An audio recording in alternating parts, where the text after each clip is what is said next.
Құрметті азаматтар, өздеріңіз білетіндей ауа райы жаңа жыл мерекесінен бастап бұзыла бастады. Ең қиын күндер қаңтардың 3 мен 4-не келді. Қатты жел, бұрқасын қар және бораннан түк көрінбеді. Еліміздің 9 өңірінде республикалық және облыстық маңызы бар автожолдардың 79 учаскесінде көлік құралдарының қозғалысына уақытша шектеу енгізілді.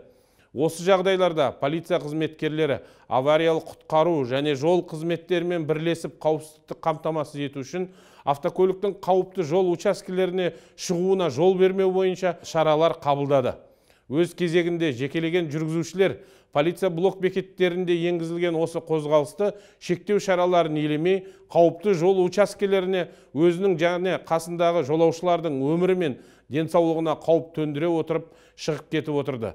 Көп жағдайларда осы көлік құралдары қар көшкен жерлерде қалатындығын және оларды эвакуациялау мен өмірлерін құтқару үшін полиция және төтенше жағдай қызметкерлері бастарын қатерге тігіп ресурстарды шығындауға мәжбүр болды.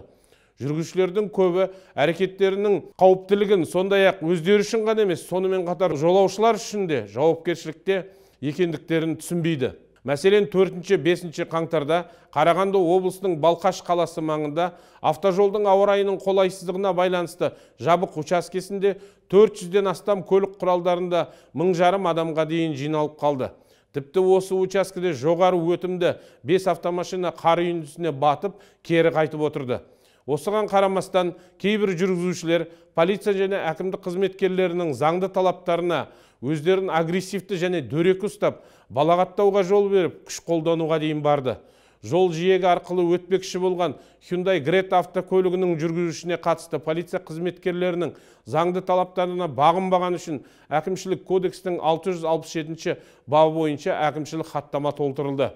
Қазір іс әкімшілік сотқа жолданған. Осыған ұқсас жағдай 4 қаңтарда республикалық маңызы бар Омбы Майқапшағай автожолында Абай облысының Боғас Көкпекті ауылдары маңында полиция қызметкерлерінің заңды талаптарына бағынбағаны және қауіпті жабық учаскеге шыққаны үшін Лада және Toyota маркалы автокөлік құралдарының 2 жүргізушісіне қатысты әкімшілік кодекстің 667 бабы бойынша әкімшілік хаттама толтырылды.